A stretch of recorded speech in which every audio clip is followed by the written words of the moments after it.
Good morning, everybody. Welcome. Great to see those of you have your video going here.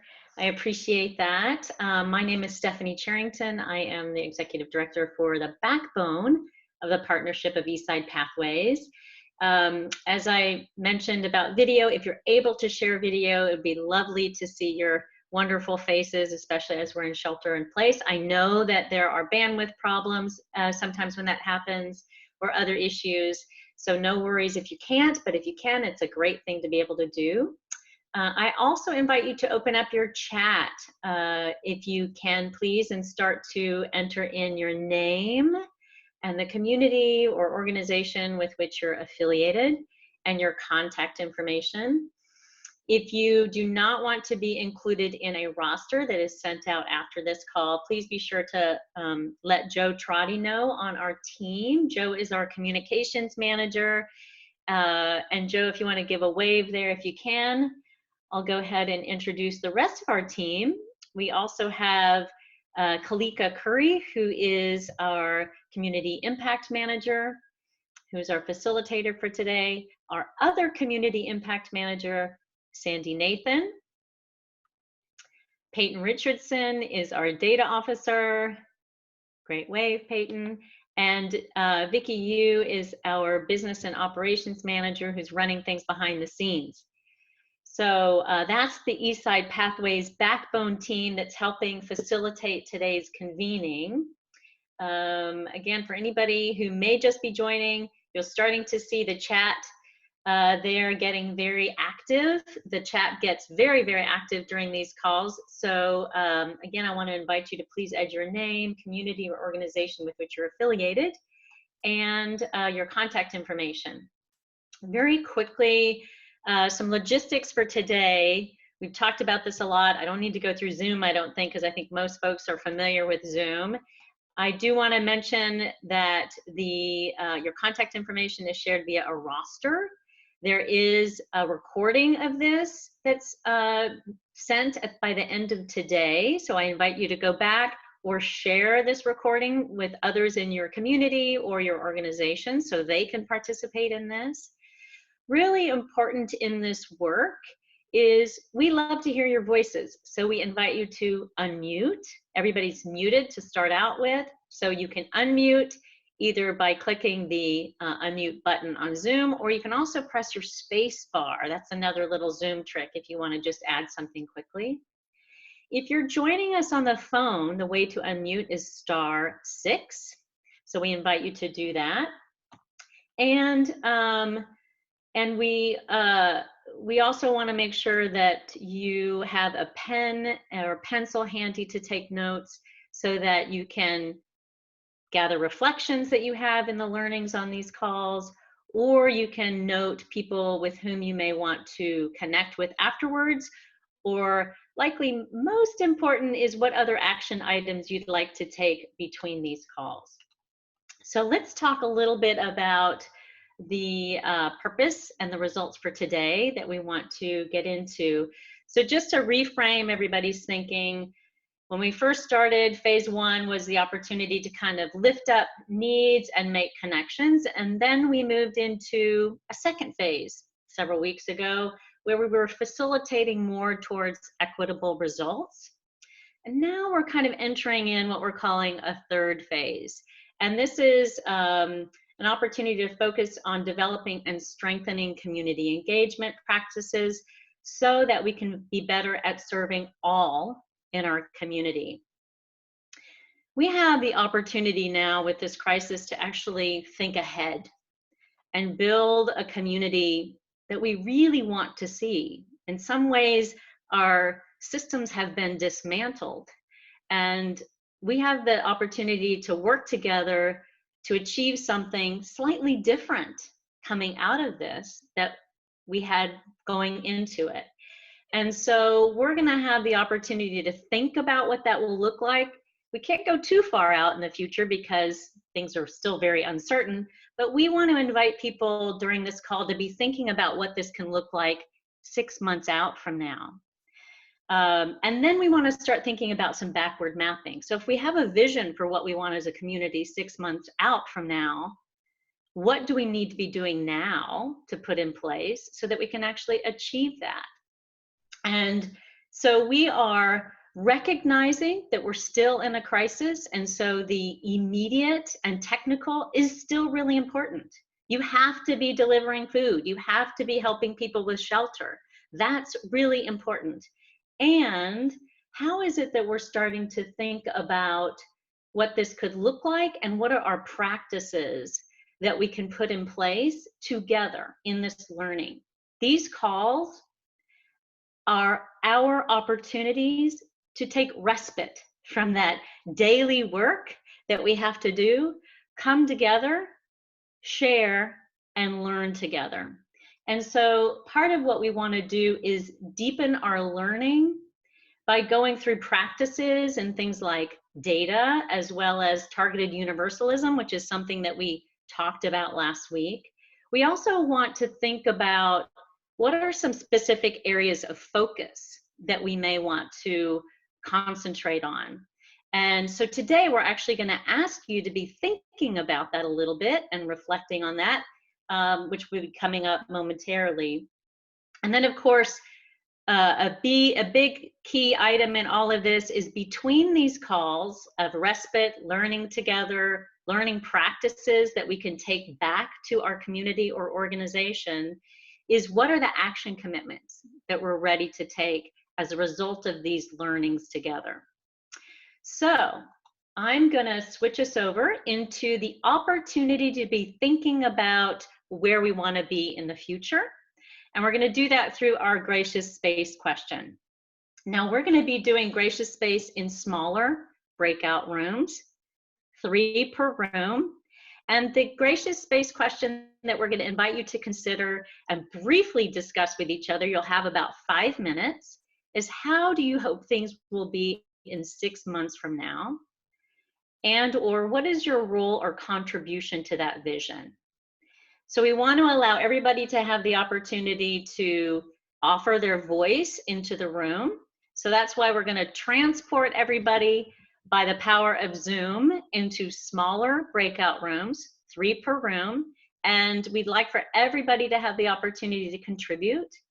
And then you'll have a 1-minute warning that before we all meet back in the large room here. So Vicki, if you can please transport us into our breakout rooms, that'd be great. And then we'll see you back here in about 5 minutes, where we'll ask folks to just kind of popcorn style share some observations or things that, that you heard and learned. All right, everybody, enjoy your breakout sessions. It's great to see faces on here, and everybody who is coming back, welcome. It's great to have everybody back here. So kind of popcorn style, I hope you had a great opportunity to have a, it was only 5 minutes, and 5 minutes goes by so fast, I know, but an opportunity to connect on what this vision can look like just 6 months from now. Popcorn style, anybody want to share 2 or 3 reflections that you heard in your discussion? And please unmute or feel free to share in the chat, but I'd love to hear someone who's willing to unmute and share vocally. That'd be great. This is Angie Hinojos Yusuf. Yeah, hi Angie. Mexicano. Hi. In our group, we talked a lot about systemic inequities, white supremacy. We talked a lot about how when everybody's kind of suffering the same thing, there's a lot of surprise about how our Black and Brown communities are disproportionately affected. We are hoping that 6 months from now, people will remember that these effects, that these are choices that we make and have been making for hundreds of years as a society, and that's what we're seeing. And we hope that people will not forget that 6 months from now and just kind of go back to things when things quiet down. Yeah. There was also talk about how Gloria brought up, how can we resist going back and recreating the same systems. So there was a lot of different talk. Maybe the other people in my group could jump in, because there was some good discussion about that. Thank you. That's great. Thank you, Angie. Other reflections? This is Lynn Robinson. I would just say that so many times when I talk to people about the people in our community who are in need, they always see them as being others and they don't relate to them. And it's always seen as being a handout, and should those people qualify for this handout? And now that there's so many people in need, there's no longer that stigma, and we see ourselves in that category more and more often. And I just hope that 6 months from now, we still have no stigma. We're not asking people to qualify for help, that we just see them as part of our entire community who need help right now, and that we give them whatever help they need. I hope that continues in 6 months. It's a nice reflection, Lynn. Thank you. And Angie and Lynn, I also just want to point out, thank you for, when you're unmuting, saying your name. That's also really helpful. So I appreciate that. How about one more? Hi, good morning. This is Fernell Miller, and we were just talking in our group about, well, I guess I was talking about, I hope nothing goes back to normal.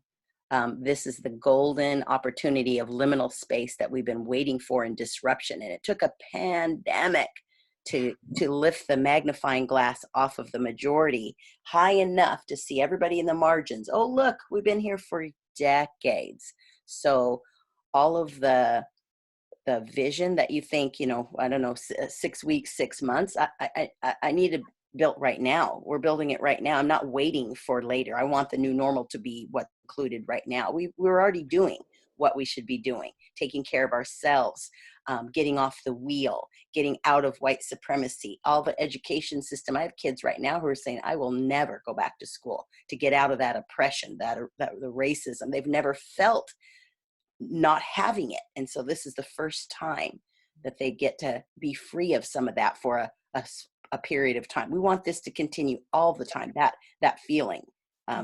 School, everything should feel like love, and instead of oppression. And so put those systems in place right now. We don't need to wait for months later. We can do it right now. Let's build it right now, because we've been already trying to do it for years. And so now the disruption that we've needed all these years is here. So let's strike and take advantage, I think. Thanks, Fernell. I appreciate that. I love that. Let's bring in the love for sure. And let's do it now, which is why we're here today. So thank you all for participating in that gracious space and contributing by unmuting so that the larger group can share as well. All right, now let's get into the work that we're here to do. And in our, Joe, if you wouldn't mind switching, thank you very much. In some of the previous polls, you all selected as vehicles for moving our work forward as community engagement, data practices, as well as looking at adaptive leadership as being areas that we would want to make sure that we're concentrating on to move this work forward. We also want to look at five areas listed on this slide in which to focus. So the request for you all is to reflect on which of these 5 areas do you believe you can have the most impact through your lived experiences personally or in your role. Later in the call, we'll be going through exercises related to each one of these areas. And to provide some context of what that looks like, I'm going to invite each one of these staff members that are listed next to each one of these areas of focus to share what that looks like. What is that working definition, which means to them, what does that look like? So this will help you again visualize what those areas mean. So I'm going to invite Sandy to unmute and share what this working definition is for her around food. Hi everyone, happy Tuesday. When I think of deep diving into food, I'm really thinking of food disparities. So we heard and know food has come up as an emergent issue. We heard a lot of great resources being shared on these calls. Everything that was immediate, technical solutions, all of which is important in this crisis. But as we think of deep diving, I'd like to explore with you what food accessibility looks like. What does it mean to devise targeted strategies with the focus population that are still getting missed? So that's really the space that I'm in when I think of food disparities. Thanks, Thanks, Sandy. Stephanie. All right, so I see people already have it. You're putting into the chat the area of focus in which you believe you can make the greatest contribution. We'll be getting back to this later on in the call. So for now, so if you could please put that number in the chat, that would be great. Joe, I'm going to invite you to unmute and talk a little bit about housing. Thanks, Stephanie. I appreciate that. Yeah, my working definition of housing, when I was a kid, we didn't have a lot of money and we moved around a lot, sometimes, you know, staying with other people, friends, family, so, and never for very long. So it's a very insecure feeling. And, you know, from personal experience, if you don't know where you're going to be resting your head, like in the next week or the next 2 weeks or next month, that kind of impacts everything else in your life, because it's an important thing to know that, you know, where and if you're going to be having a roof over your head. So, and certainly from a kid's perspective, but also adults as well. So that's my working definition when I think of housing, is keeping that, keeping the importance of that in the forefront, and what we can do about that as we put things back together during this crisis. Thanks, Joe. Appreciate that. All right, Kalika, I'm going to invite you to unmute and talk a little bit about remote living and learning. Yeah, thank you, Stephanie. For folks who don't know, I have 3 kids, one in elementary, one in middle, and one in high school. One of which is right behind me sharing Wi-Fi, so if I drop off, that's why. And really, that's what I'm holding around this issue is, how are we living and learning and supporting our students, as well as just navigating this time, which requires us to really grapple with that virtual divide that we've talked about. So just really excited to hear perspectives on how people are innovating in that area and the challenges that we still need to do some additional innovation so that people can really thrive as we're living and learning remotely. That's great. Thank you, Kalika. All right, so my name is up against funding in East King County. And what I take as the working definition on that is, you know, I've been doing this collective impact work with Eastside Pathways for, oh gosh, maybe nearly, well, 9 to 10 years now. And I know, having lived in East King County for a long time, I know one of the hurdles that we constantly are overcoming is this old misperception about East King County. And I always call it the cloak of wealth that kind of lays over East King County, that what gets missed are all those populations of folks who are in need. And it's really, really important to have diversity in our community of culture, race, income, all kinds of diversity. And if we don't start getting the funding needed for organizations that are providing amazing services to those populations are going to go elsewhere. And that does not make a healthy community. And so we need the populations to stay here, and we need to get the right funding into East King County. And what does that look like to be able to support those organizations that are doing amazing direct service? So, all right. Peyton, I'm going to invite you to please unmute and talk a little bit about mental, social, emotional well-being. Thank you, Stephanie. So when I think about mental, social, and emotional well-being, I think of it as twofold, and I'm reminded of a saying that says you cannot pour anything out of an empty cup. And so I think about these, for the folks on the call and those folks who are really trying to, you know, get out to the community and support, and recognizing that, you know, as we all begin to conceptualize what is continue to conceptualize what is happening and how we're experiencing a sea change, the thoughts, the feelings, the sense of loss that goes along with that for us. And additionally, wanting to recognize that, you know, we are at capacity and we need to make sure that we, you know, as Fernell said, we make sure that we are in a space of love ourselves in order to give the support the help, the love to the community. So I think about the mental, social, and emotional well-being of, the support services, first responders, emergency personnel, as well as the community that we are all trying to support, and making sure that we have enough love to give ourselves in order that we can support the mental, social, emotional well-being through programs, services, and areas of the community that we serve. So it's really a twofold impact. Thanks, Peyton. Appreciate that.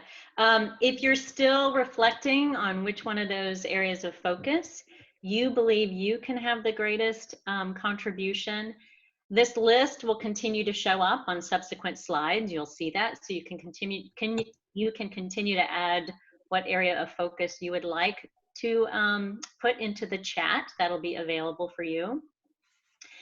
So as we move forward, between now and through the middle part of the call, we'll come back to this, to the latter part of the call.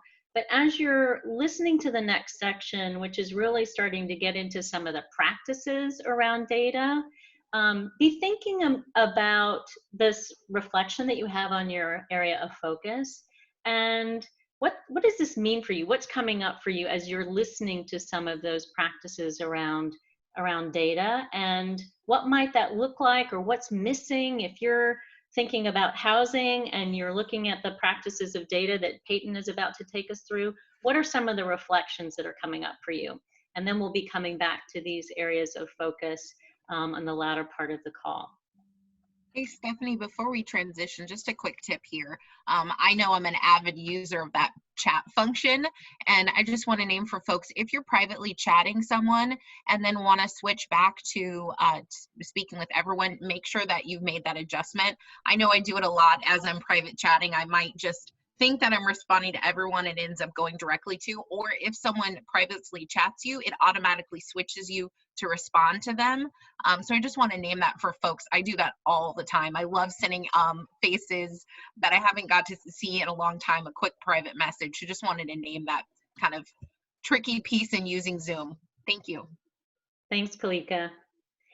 Okay, to take us through some of the practices around data, remember that we're intersecting between the immediate and technical now of creating that space for people to think about that, but also to start thinking about the practices that we can take back to our community or our organizations so that we can truly be better towards that vision that we just talked about 6 months from now. So taking us through the practices of data, I'm going to turn it over to Peyton. Thank you, Stephanie. Good morning again, everyone. Thank you for joining us this Tuesday and continuing to work with us. Before I jump into the data section, I want to just point out that little blue box in the lower left-hand corner that will appear for the majority of the slides moving forward, just for folks to remember what the selections are. And if you may possibly join late or haven't made a decision yet, this will appear for about 4 to 5 slides moving forward. So don't feel like you have to rush and choose if you haven't yet. So that's that. So over the past few weeks, we have talked about data and touched on different types of data. And today I want to speak about a couple types, and then also show some examples, and then really talk about allow you all to reflect on data practices, perform what we consider to be a factor analysis, and also journal a little bit about data. And to level set, I think all this is really important for us and for you all, because we know that during this time specifically, a lot of organizations are at or beyond capacity. And during the crisis, you're having to prioritize direct service necessarily over the possible collection of quantitative data, which you may have otherwise done. And these are choices that need to be made in order to make sure that your community is supported and fed. But I want to make sure that we can expand our definition of data, because there are pieces of data, there are anecdotes and stories and experiences that I'll talk about that are really collected. If you are delivering direct service and hearing from your community, you know, you are gathering inputs and stories to really inform what is happening. So I'll have us go to the next slide. And, you know, knowing that, you know, data collection comes in many forms. So we're just going to briefly talk about two forms, quantitative and qualitative. You know, quantitative here, we're talking about the spreadsheets, numeric data, what I like to call the what, the how many, the how much, the how often, just the what, the numbers of what's happening. You know, so we'll see in the next slide, we have a graph displaying the population by race and ethnicity within King County, and then the population by race and ethnicity in King County that have been affected by COVID, that have contracted COVID-19. So quantitative data, just straight numbers. And then we also have qualitative data, which are, you know, giving us descriptive values in the form of words and stories and anecdotes, and really giving us that underlying why. And that's really what I want to focus on today, is the, you know, the ability and the willingness to really collect those words, those stories, those pieces of explanatory data that can allow us to understand deeper what's going on. So it gives us the why to support the what. The small racial equity lens at the bottom here is really, we're going to see that throughout the slides, is a teaching tool. And, you know, we want to make sure we know that there's a racial component to all the work we do, including the data. And this reflection here really reminds you to, you know, reflect on who is telling the story and what values are a part of the narrative.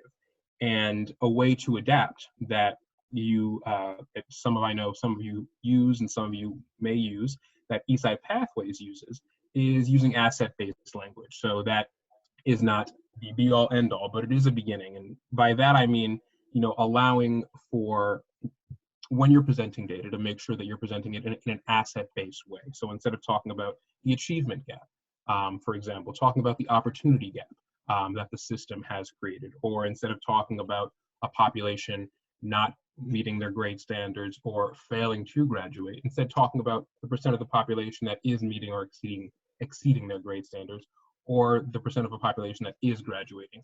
Just turning that data on its head. It's a very, very simple thing, but it's empowering.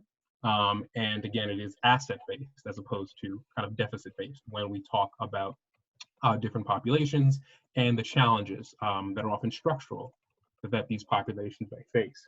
So on the next slide, what we're going to see are, you know, an example of disaggregated quantitative data. You know, the racial equity practice here is making sure that we understand that, you know, we're not working with a monolith, that obviously there are disparate effects. And, you know, one thing I want to point out here that we know, we've heard it earlier today, and I'm sure we've all heard it in the news, are the disparate effects, especially among the Black and Hispanic Latino populations here in King County. And we see that they have, those two populations have an outsized percentage of COVID-19 cases as related to their actual population in King County. And again, this is for some not new data, and we all have theories, observations, and qualitative data as to kind of why this has been happening. And we know that this is unfortunately not new news. But again, as we heard before, this COVID crisis has, you know, kind of exonerated these gaps and kind of highlighted them and amplified them as well. So again, this is the what. And so we're kind of left figuring out what is the why. And here we have explanatory factors that can drive, you know, racial disparities. And so we have, you know, these 7 rectangles here. These are by no means the full universe of structural causes. And I would say that each of these rectangles underneath it has further structural causes. And, you know, we can all contribute and think about what those might be. But again, looking at this from a racial equity standpoint, we want to make sure that we are presenting data that also reflects the structural causes that drive the numbers. So if we're just looking at that previous slide and just looking at those numbers, we might, you know, draw some conclusions that, well, these two populations seem to get sick more often they just must get sick more often. That's the end of the story. And we know that that's actually not the case. There are a number of structural factors that are underlying these racial disparities. And now, knowing that each of these rectangles really is kind of almost the tip of the iceberg, that a lot of structural causes lie underneath, I want us to just sit back and take a couple minutes to just reflect, and feel free to type in the chat box, any reflections that are coming up for you, any areas or structural causes that you feel are missing, and just reflect on, as we move forward with talking about both quantitative and qualitative data, just think about, because we're going to speak about it again moving forward, how that may come to fruition in your work, whether it's collecting data or using that data or thinking about the stories that you've heard, the observations that you may see. So I'm going to give you a couple seconds, or maybe a minute, to just pause and think about what I've said so far around quantitative and qualitative data.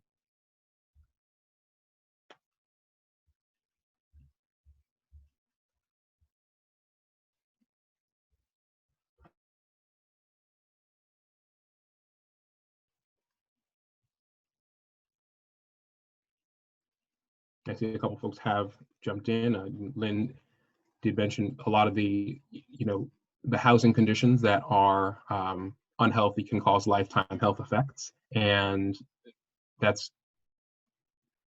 again, the folks who are experiencing homelessness or who are experiencing housing instability and have to be in shelters, more at risk of getting COVID. And Joe, can we just go one slide prior to that? We had a quick request. So again, these are the quantitative numbers around the racial disparity, and this is just within King County, that are produced. These are from the Seattle Times, but also from the King County Department of Public Health. And we will make sure that we send these slides out at the conclusion of today's call by the end of the day. So we're gonna move forward again. Hey, Peyton, before we close out this section, I just wanted to share that in my role as a facilitator and also as a person in this space, I want to name that a lot of times, and I think you spoke to this, you talked earlier about Thriveable and just being able to be ready and prepared to do this work. And I want to name that a lot of times when we're looking at this work, depending on who's the room, we're being asked to intellectualize our lived experience. And for myself as a mixed race person, a lot of times when I'm looking at this, the weight is heavy for me because I'm not just looking at that, but I can really, it brings up a lot of emotion for me because I relate to a lot of it. I have lived experience that speak to this. So I really appreciate you taking that pause for me to kind of process the feelings that are coming up. And I want to invite other people, as you're processing data, be mindful of who's in the room with you, be mindful of who's not in the room for you, and realize that a lot of times when we're looking at this and just thinking about it, that this might also bring up a lot of emotion for people because this is their lived experience on paper.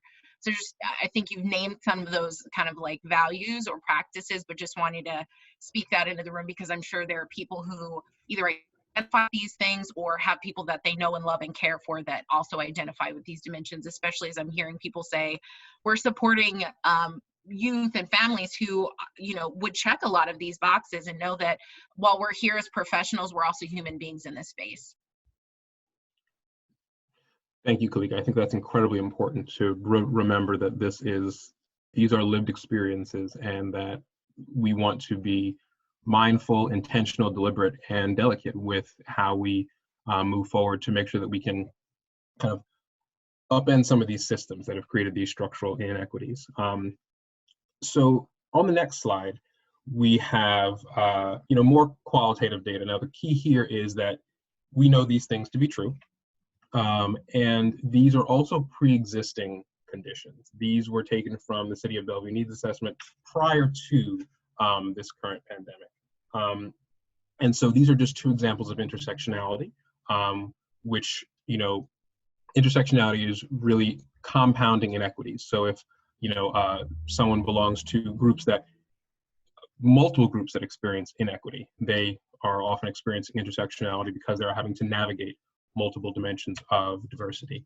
But the key here is really that, you know, these stories, these anecdotes, these lived experiences and observations are incredibly powerful, because the numbers themselves are helpful, but we need to really understand what is happening in the community. And if this was happening prior to COVID-19, it's really important to recognize that, you know, we can all probably agree that the past 2 or 3 months have not made these gaps and these difficulties any easier, or those gaps close, but actually probably the opposite, made the gaps wider and made these challenges even more apparent. And so on the next slide, we have just more kind of qualitative data on the gaps that exist. And so whether you are able to speak to, you know, your community, and it can sometimes be as simple as, how are you actually doing right now? And collecting data on just how they are doing, how are they feeling? You know, seeing who is coming to collect, seeing who's coming to, you know, use your services, or just being able to speak to an individual. You know, all of this is really important as we continue to see how these disparate effects are affecting so many areas of the community. I just want to, again, remind you that what we see on the screen here was existing prior. And, you know, as we've spoken about before, if we want to return to quote unquote normal, this was normal before. And this is exactly what we don't want to do. So really being mindful of what was happening before and how this has made exacerbated those gaps. But now we have to do extra work and be extra intentional about closing those gaps to get to a better state than we were before. So we looked at data, obviously, for a number of these virtual meetings. We've looked at, you know, community data. We've looked at countywide, statewide data. One thing that we want to do today, however, is ask a pretty simple question about, you know, how many of you are intentionally kind of collecting data. So on the next slide, I am going to ask Vicky to put up a poll to give us 2 minutes to just answer this simple question, because we're going to move into an exercise that will allow us to diagnose a little bit of what we think is happening. So I'm going to give you 2 minutes to just answer this poll, and we're going to move forward from there. But I'm going to stop right now. And I want to double down on what Peyton was saying earlier, that recognize that your lived experience is a form of data. I am an avid bullet journaler. If anybody knows what that is, I've got my markers and my stickers right here with me as we speak. I'm constantly capturing data around the stories you all are telling, the relationships that I'm holding. So recognize that that is data. It's just that intentionality piece, right? Like you're intentionally listening and looking for and being mindful of that.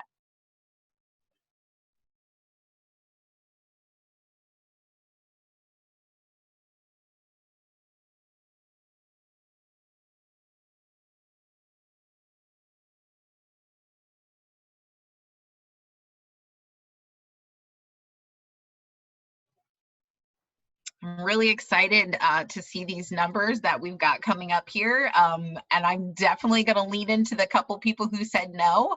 I always love seeing when things are really, I'm not a data officer, but I love when you've got like those few outliers. I'll probably call on you. I'm always curious when the numbers are so loud like this. We have about 10 remaining respondents, and I'd love to get their answers. I'll give it 30 more seconds, and then we'll move on. I'd like to jump in here for a second, Peyton. For those of you who haven't let us know what your selection for the area of focus is after you take this poll, could you please use the chat box to let us know what your selection is? Thank you. Peyton, I'm seeing Mandy who's saying that it's not coming up. Mandy, it should be a pop-up on your screen.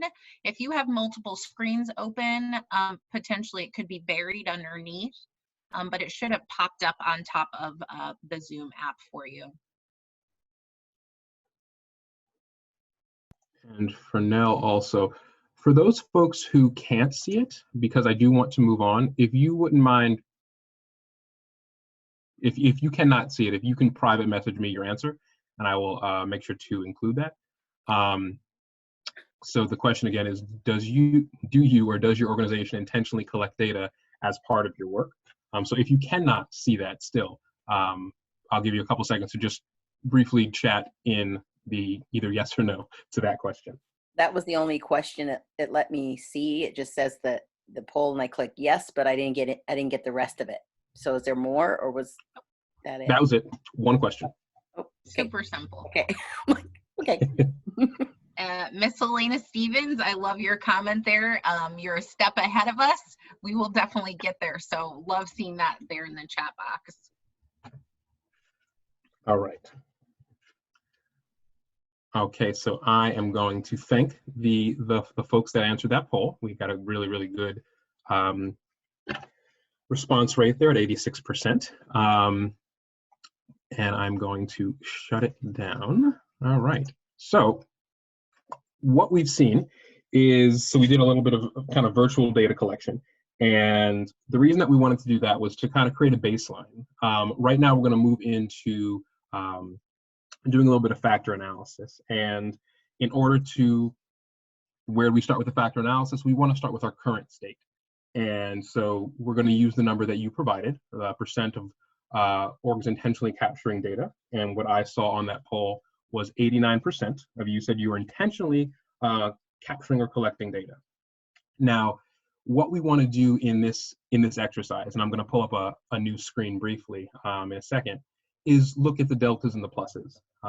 And so what that is I'm going to ask you to speak the factors that you feel are driving the current state down. Those would be the deltas. So what is preventing you from intentionally capturing data? And the pluses, what is driving the current state up? What is helping you intentionally capture data? And I want to point out here the racial equity lens community engagement box, because one thing I want you to think about is, why do you believe these factors to be true, whether they be deltas or pluses? And also, who do you need to talk to validate those factors? Obviously, we're not going to do that right now, but that would be the next step, is to figure out why are those things true and how can you actually validate their truth or not. And finally, the adaptation piece here I really want to highlight as well is that we be mindful to limit your contributions to your own lived experience. I say that because we want to make sure that we allow folks to really speak to what their heart is saying and what their lived experience actually has been. And I recognize that that may bring some silences, but those silences really can be a teaching tool for you all to help us figure out who else needs to be in this container, who else needs to be a part of this group.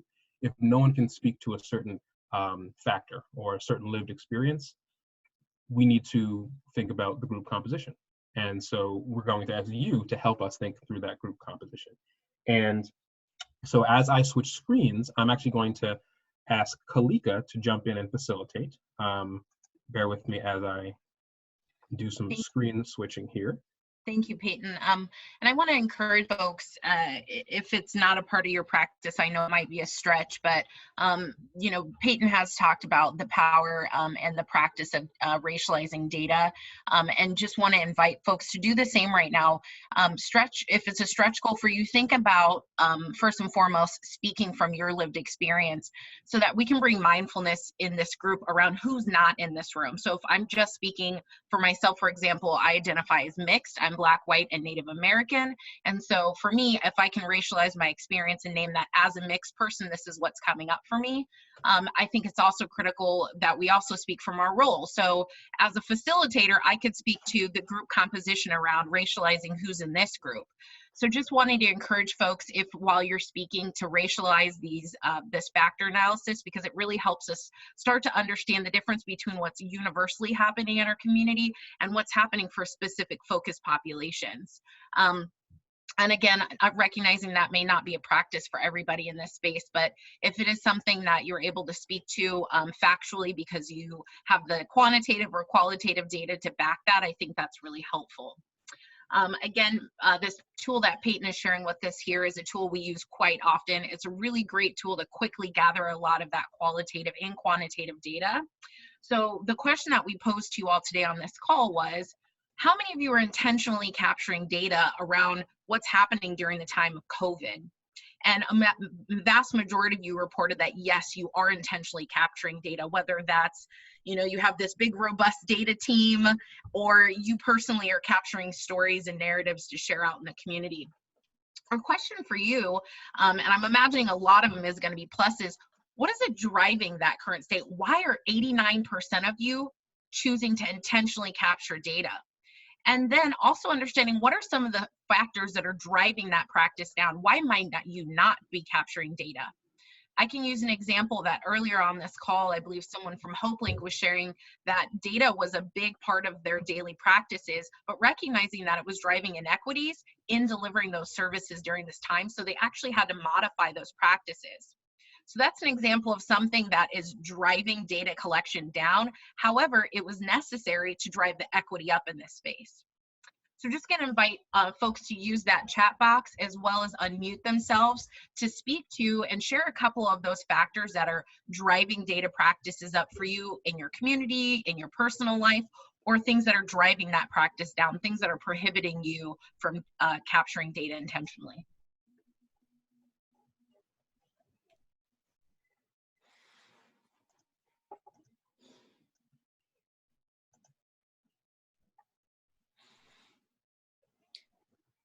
I can invite Tammy. I know you were privately messaging me about a specific spreadsheet that you're using to track food. I'd love to invite you to speak about that data collection practice.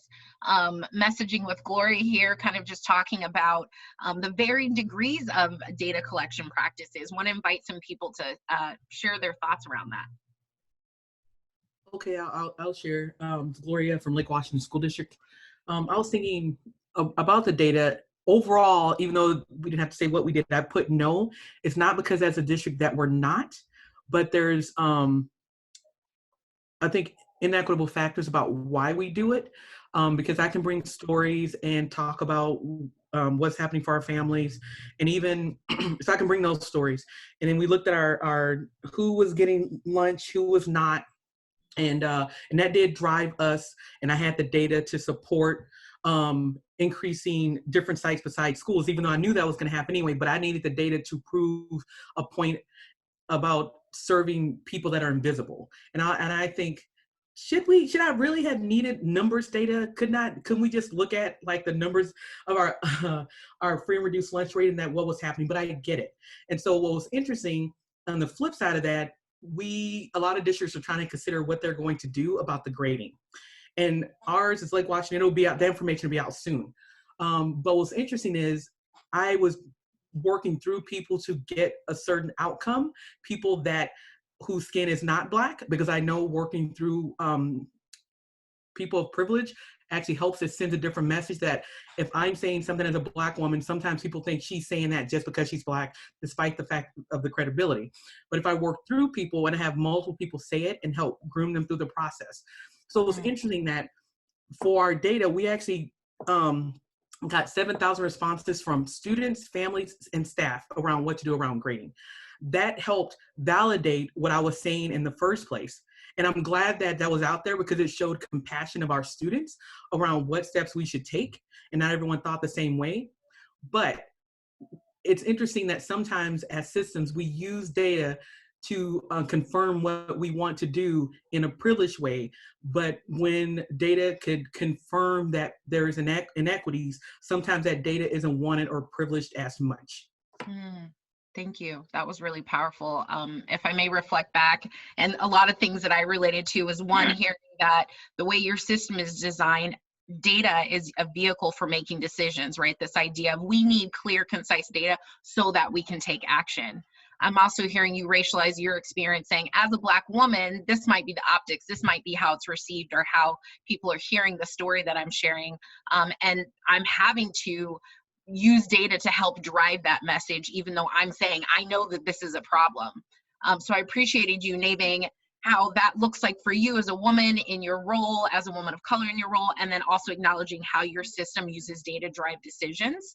And then also talking about the impact of capturing that data and the purpose in that. So there was a lot of rich stuff in there. Thank you for that. And thank you, Peyton, for charting for all of us. I want to invite one or two more people to share some factors around what's driving your data practice or your organization or community's data practice.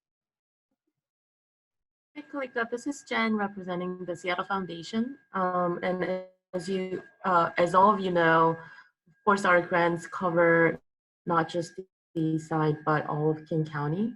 And specifically related to our grants in response to the COVID-19, we're capturing data in order to make sure that our impact is carried out in a way that's intended. So kind of similarly to what Gloria was saying, it's helping us to improve our execution and also influencing our decisions going forward.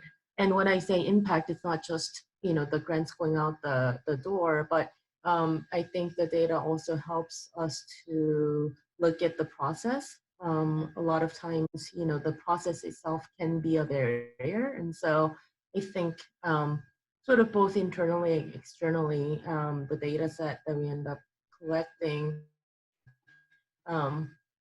helps us to consider what we're doing well, what we're not doing well, as we move forward to future phases of grant making. You know, it allows us to think about, you know, what have we done well and what are we not doing, and maybe perhaps, you know, we can enhance, so on and so forth. Thank you, Jen Lee. Tammy, I'll get to you in just a moment. I just want to kind of reflect back some of the things that I heard.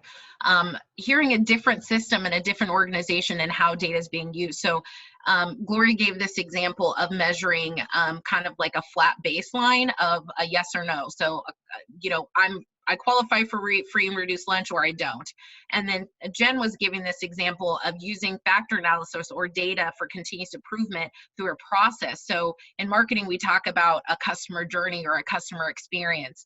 They pull up and they try to find a parking spot. They come in, or how well are they greeted? So this idea of understanding and unpacking step by step where you can make continuous improvement and measuring the outputs and outcomes of providing that funding. So I appreciate that example. I'm gonna go ahead and invite Tammy before we wrap up this practice of doing factor analysis. Hi, Kalika. Gloria, thank you so much for what you said. I don't think I can be as eloquent as you and Jen, but I want to agree with you wholeheartedly. What we're trying to do is pull together where the food has gone out, where people can get free meals in Bellevue.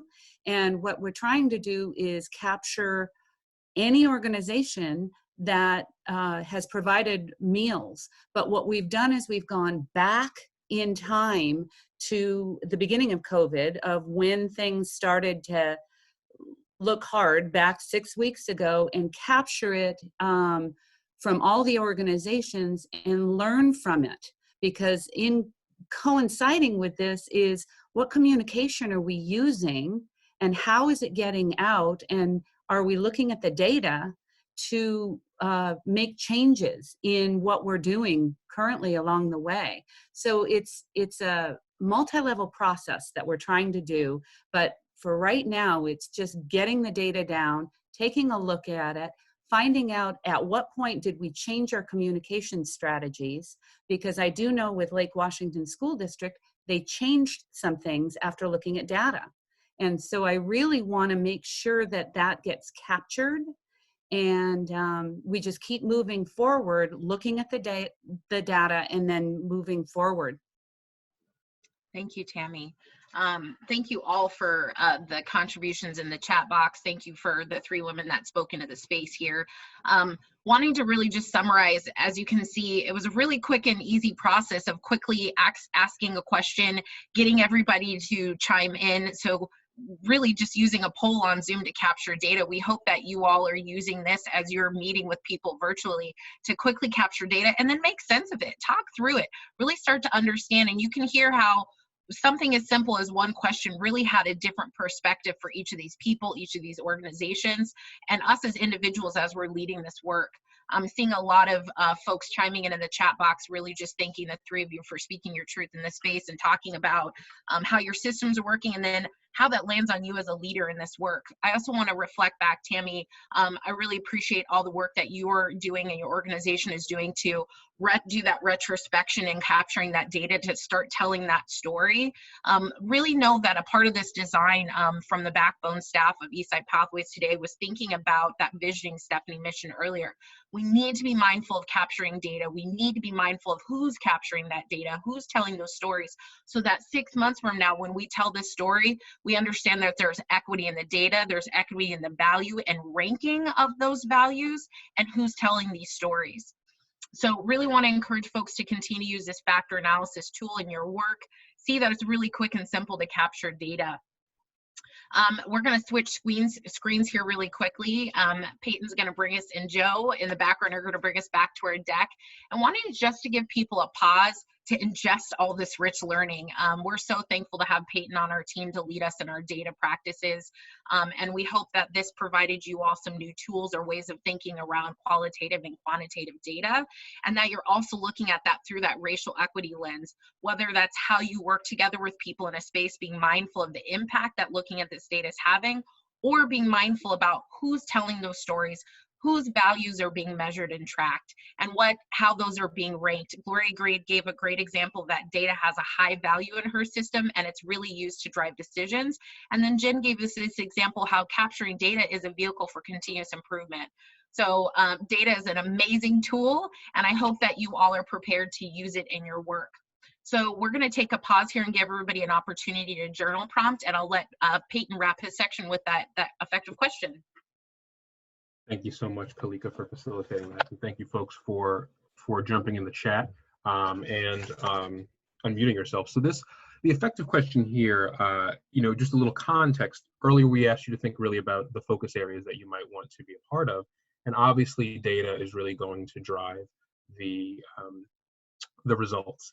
And a little later, Kalika will lead us in talking about the focus population. But I want to make sure that we really, as you think about the focus areas, as you think about the work that you are doing, and we started to really do this in a couple minutes ago, what specific pieces of data might you need to drive and inform your work over the next 6 months? For me, this is a really interesting question because you have all typed or spoken over the past few calls about wanting to have more data, and I want to prompt you and prod you and ask you exactly what specific piece of data do you need so that you all can exchange ideas, exchange contact information to make sure that you know who holds those data and how to get that data. And also making sure that when you are collecting data, what measures are you collecting, and how are the needs of the community being measured? And the way to do that is to really speak to your focus population. And Kalika will speak to that a little bit later. But as you think about the specific pieces of data, keep that in mind. So I'm going to give you a couple minutes to really think about that.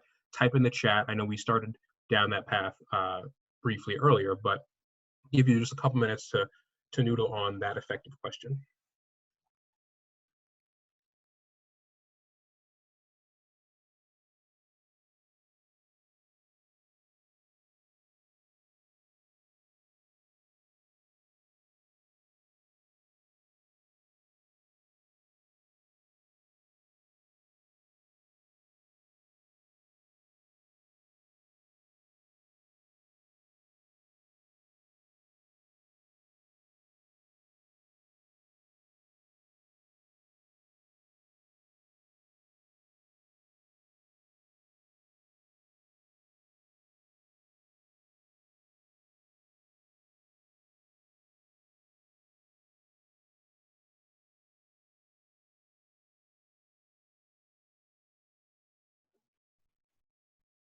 Okay, thank you, Peyton. I'm gonna take things over here and move us along. Thank you all for staying grounded in this data practice.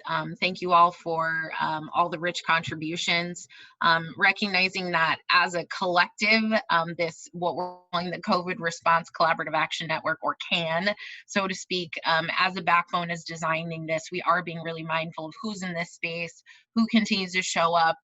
We know that as we've told you all about how often you want to meet, and we'll continue to tweak our designs to best serve you all. So really appreciate everybody staying present and moving through this work together. For those of you who haven't participated or attended one of our institutes, Eastside Pathways adopted a model called Equitable Results. It's a model that's used with other collective impact organizations across the country, and we love it. Lisa, did you need something? Look like you're raising your hand. You're good? Okay, cool. And we're watching you on screen here, just to make sure everybody's got their needs met. The idea of this model is it helps us sequence out the work that we do together so that we can, again, move from that messy to measurable. Today, we're going to continue to focus on those first two portions of that work, which is really identifying that universal result. We talked about ensuring that everybody in East King County has their basic needs and support during this time. And then, as Peyton has been guiding us, thinking about data, both our lived experience and a more robust quantitative data that we're holding, thinking about those focus populations. And that's critical not only for thinking about developing a really specific result or goal for that population with that population, but it's also helpful so that we can understand that one size does not fit all, that it might take a different suite of strategies or tactics or solutions to actually serve that community. And one last thing, I know that this can feel like a lot of information when we're on these calls, but really wanted to ground folks in the fact that the idea of this 90 minutes together is innovation, dismantling, disrupting, collaboration, innovation. So a lot of the work and developing of solutions is going to be happening off these calls. So if you're feeling a little bit of disequilibrium, I encourage you, stick through it. We are going to get some great work done together. So to move on to the next slide. So just to check in with everybody, last week we shared a video on targeted universalism. If you haven't seen the video, it is available on our Google Drive for folks who are new. All the tools that we share on those calls, afterwards we do upload there so you can access them and use them at any time. This idea of universal, we want to be mindful that we're not being so vague or ambiguous. The idea of community doesn't really tell us much. So for right now, we're holding all the people within East King County as our overall goal. Recognizing that your organization, like a school district, for example, may not have the authority or intention to serve all of East King County, but collectively, this group has the capacity to serve all of East King County to some degree. In just a few moments, we're going to be working together to help generate some ideas and thinking around what are some potential focus or target populations that are not being served as we're working together. This is where we're going to activate your qualitative and quantitative data that Peyton was talking about earlier. So we're wanting people, again, to reflect on that focus area. So if, for example, I spoke to remote living and learning, and thinking about, as it relates to remote living and learning, who's being missed? We know there's a ton of strategies and support that are being offered in the community, and there's still some folks that we have not been able to reach and serve effectively. When you're thinking about this, we want to continue to encourage folks to speak from their lived experience, whether that because you're serving and working with those people or that's your actual story to tell, because that helps us diagnose who's in the room and who's not in the room. So I'm going to move us on to this next slide. So as you can see at the top of the call, as Stephanie guided us and you all participated in the chat box, we asked you to select an area of focus. We're holding that all people in East King County is the universal goal. And then we're going to ask people to share some ideas and thinking around what are those target or focus populations. Peyton's going to take over the screen for us just a moment so that we can chart the offerings that people are sharing. I want to encourage people to only make a contribution as it relates to the focus area that you chose earlier today. And while you're doing that, be mindful of what's coming up from you. I had a couple people chat me earlier, and I also saw in the chat box saying, you know, I feel like I can make the greatest contribution in this area, but I'm also passionate here as well. What I want to say to you, if that's where you're feeling on the fence, is one, trust in the power of this collective group that the results will be met. also acknowledge that we have things like the private chat function. You can email and text and call people outside of these calls to make those contributions. But because we only have 90 minutes together, we really do want people to go deep and stay focused in one area. If you can, want to invite some folks to unmute yourself. If you don't feel comfortable jumping in, feel free to use the raise the hand function and I can call on you, or you can use the chat box. So feel free, the floor is open. If there's any areas where you feel like you want to name some groups that we're not serving.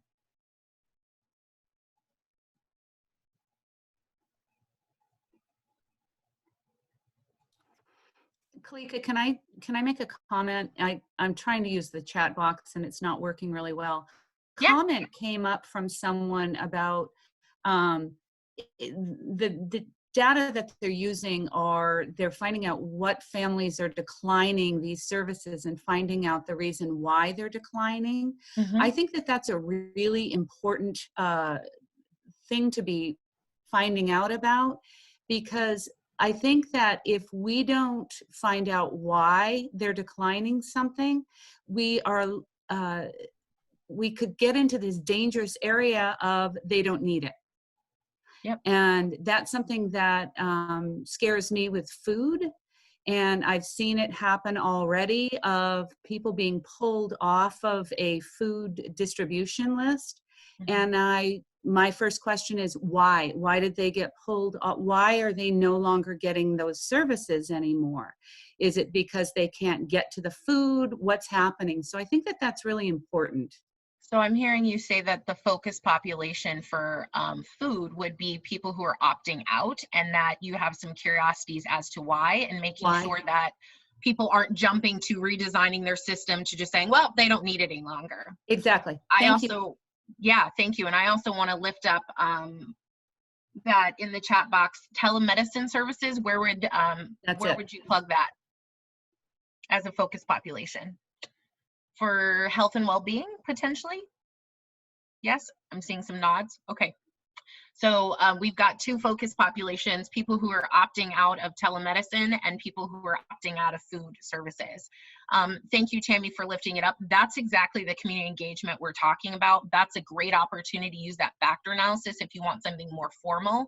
But that's the whole idea, is when something sparks your interest and you're thinking, why? And I really appreciate Tammy saying, I want to make sure we're not jumping to going, oh, well, they don't need it anymore, and changing the way we deliver our programs, but taking the time to talk with people and connect with them and understand why. Because it could be that they didn't know they were opting out, or it wasn't exactly what they needed. So taking the time to really unpack that. So I want to invite someone from the housing area. Is there a focus population that you're holding that is a very targeted population? Hey Kalika, I was thinking for housing, I'm particularly really concerned about undocumented families. One, because often there is just fear in seeking out resources, fear of being deported or being reported to USCIS for receiving such services, particularly with public charge and just the national climate around how we're serving undocumented individuals, especially when they didn't receive a stimulus check as well, and probably the most at need. And so I'm just, I really do think that we're not doing enough for undocumented families. A lot of the work that I've seen has been really grassroots and organizations who don't have a lot of services or a lot of capacity and are doing this as volunteer work. But I think as agencies, one, making sure that we provide the correct information and making sure that we're reaching families. And specifically also with undocumented people, we noticed that in East King County, a lot of individuals are actually living together. So a lot of families are in one home, and so a lot of the times the lease is not in their name, and so that might also be a barrier, because if they're not on their name, means that there might be their rights might be getting infringed as well. Thank you, Ariana. So I'm hearing folks who are undocumented, as well as folks who are living in places where their name is not on the lease, are focus populations for housing. I also heard you touch upon funding. I know, as Stephanie shared earlier, that was funding more at an organizational level, but recognizing as systems are designed to support individuals in this community, that that's a thing to take consideration for as well. Is that a fair statement? Yeah, Okay. that is, yeah. And I also want to lift up that on previous calls, undocumented folks' experiences was also lifted up under food, that there was some fear around, similar fears in taking advantage of food services. So thank you for sharing that. Want to invite some folks on who chose remote living and learning to share some populations that they have concerns for.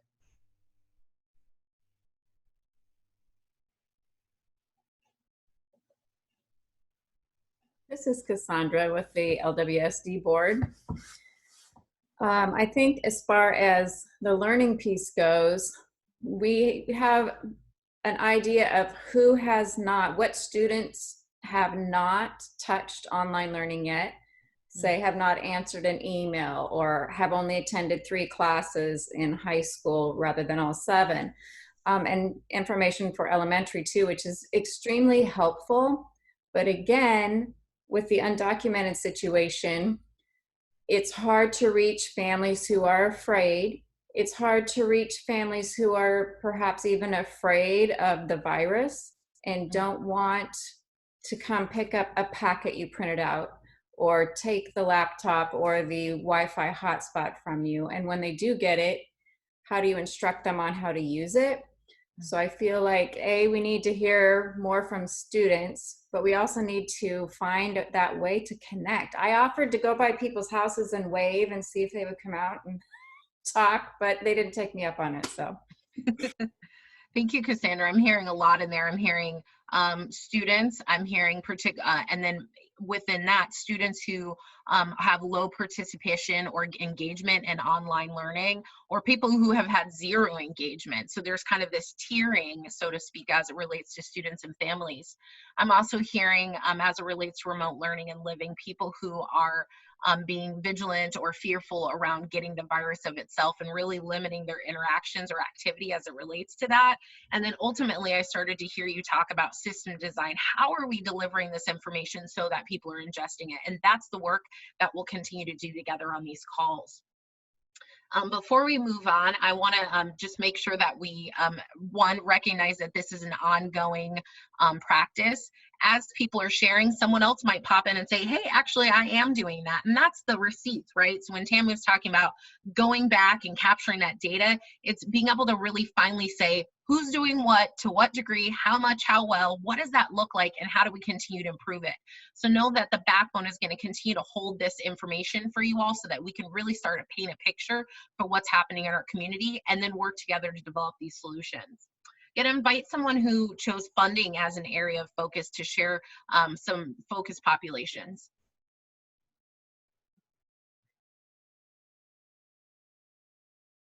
I know there was a lot of people who chose funding, so. And that could be an organization if you're concerned about.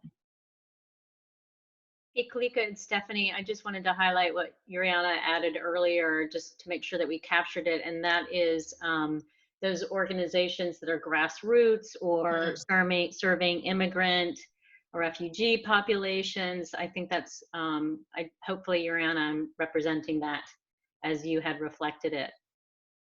Thank you, Stephanie, and I see Alma's ready to speak. But I just funding for the same reasons. I just gonna follow up a little bit what Stephanie was talking about, because that's exactly one of my biggest concerns. It is some organizations and some federal money that coming out to helping different families and small businesses, which is very common on the population that I represent. But those fundings cannot get to the individual that they need it, especially for the undocumented situation. So it's every time I kind of try to go and talk to the community about the opportunities, it's like, forget about this, is not for us. They pay taxes though. Many of them they pay taxes because it's have a special number to pay taxes, but not even to an employment or to receive any type of the funding they come in from the federal money. So this is a big concern for me, that the rules and all the lineups that the guidance and the lineup they have for this type of relief. Thank you, Alma. Thank you all for sharing. I want to continue to invite people in the chat box to list the topic area and those target populations. We will, after this call, incorporate those in our meetings going forward. We will continue to revisit this and continue to populate this. And then know that when we come back on these calls and you start to make deeper commitments to work in these areas, we'll be able to combine these tools of isolating or identifying focus populations, doing that factor analysis, having that community engagement practice, so that we can really start to understand this example that Alma just gave of, here's how the system is designed, here's this very specific person in our community, and this is how it's impacting them. And then using the power, the resources, and the authority on this call, the influence on this call, to make those small changes so that we can serve those people more effectively. Hey, Kalika, it's Stephanie. I just wanted to add one additional reflection on this for folks to be mindful of. So I always think of this as nesting, if you will. And so what we're doing today through these tools, working through these tools, is one, we're building this together as a collective, as with multiple stakeholders. And it's also the opportunity for you to be able to take these tools back into your community, neighborhood, or organizations and do this exact same process within your scope of work. Because it's the multitude of all these smaller continuous improvement efforts that we can bring back to this collective. So I just want to point that out. We're doing this together, and it's also the opportunity to take these tools and use them back within the scope of work with which you're using and working. Thank you, Stephanie. That's a great transition. So I'm going to wrap up my portion of this call before I pass it to Stephanie to close us out with just a quick check-in here. So want to remind folks that all of this is available on our Google Drive. So you can continue to revisit, including the chat. We do export the chat so you can look back at this stuff. And again, as Stephanie shared, we're hoping that while you're in this space, you're really being able to be present as a contributor, but then being able to go back and, maybe adopt some new tools or practices to help drive this work. We always start our calls with gracious space. It's this practice of, I know for myself, I've got my dog and my kids and my dishwashers going. And so gracious space really helps me ground myself and be present with you all the best that I can as I'm working virtually. Peyton showed us that gathering data and doing data practices really can be quite simple. In about a matter of 15 minutes, we were able to do a poll, capture some data, find that baseline, use multiple perspectives to do factor analysis, and start doing deeper work, as well as learning the multiple perspectives. How does that land differently on people in this room? And then continue to provide those opportunities to look through that racial equity lens, come up with some new tools to disrupt and dismantle so that we can change our systems, which is that adaptive leadership piece, recognizing that it takes multiple perspectives in order to innovate and really understand that example that Alma gave of maybe as these people's systems were working in isolation, they didn't understand the intersectionality of how they would, or maybe they did, right? But we have to be accountable for that and make those changes in order to show up differently. And then ultimately using community engagement. So this shift from consulting and informing people in the community to partnering with them, recognizing that they need to be in a position of power to speak their truth, talk about their lived experience, develop solutions, and execute on those solutions. I think Fernell put it so well earlier. I wrote it down in my journal. Help should feel like love, not oppression, right? And a part of doing, hey, you're getting claps on that. A part of that is really empowering people to be a part of their solution. So I want to thank you all for this. Please do revisit these tools so that you can help them if you need them to guide your work. Going to move us to my last slide before I pass it to Stephanie. Wanted to remind folks that we are a collective impact organization, and in collective impact we have 5 pillars. Backbone, who helps organize calls and drive all the organization otherwise would be working in isolation, that you all are taking mutually reinforcing action. So right now we participated in mutually reinforcing action by sharing our stories to really understand who's being missed in our community. We have a common agenda that we want to make sure everybody gets thank you, sorry, my son, that everybody gets their needs met in the community. So we'll continue to revisit and utilize these different practices to move our work. I'm gonna move us to one more slide. And ultimately, as we mentioned before, we shifted from meeting twice a week to meeting once a week. As I named, when we're on these calls, it's about collaboration, innovation, new thinking, disrupting. And when you get off these calls, we want to invite people to continue to connect with each other, set up Zoom calls, set up phone calls, text each other, email each other, have virtual tea and coffee, hang out. And when you're doing that, think about those two practices we used today. One was those data practices, understanding that qualitative data has an important place in our practices just as much as quantitative does. We want to be mindful of how we're asking those questions. We want to be mindful of how they're landing on people. As I shared, for me as a person of color, when I'm looking at those, it does have an emotional impact on me as well as intellectually and professionally.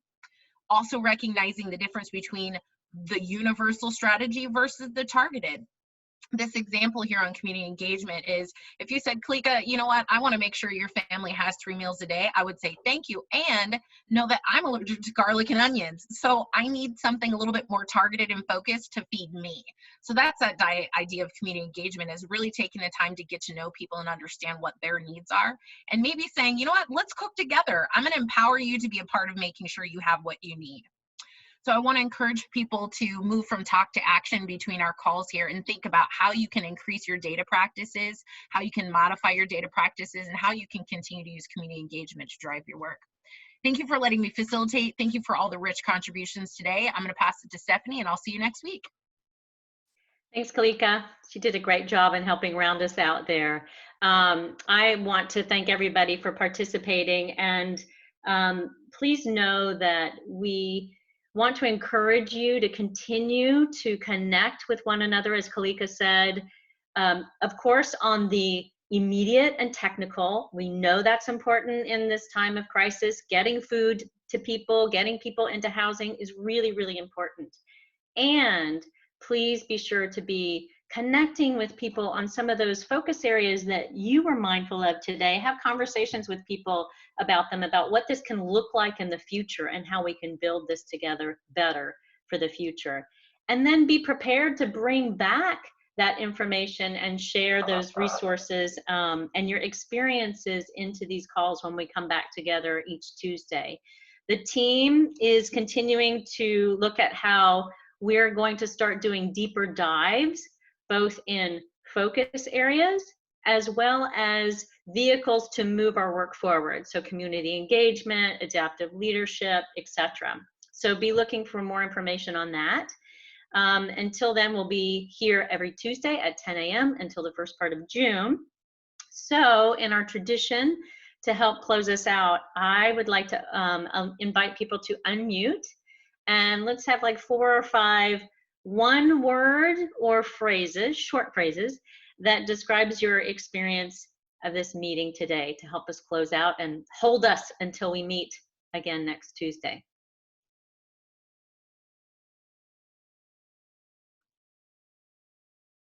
Anybody can offer, even in chat if you want to.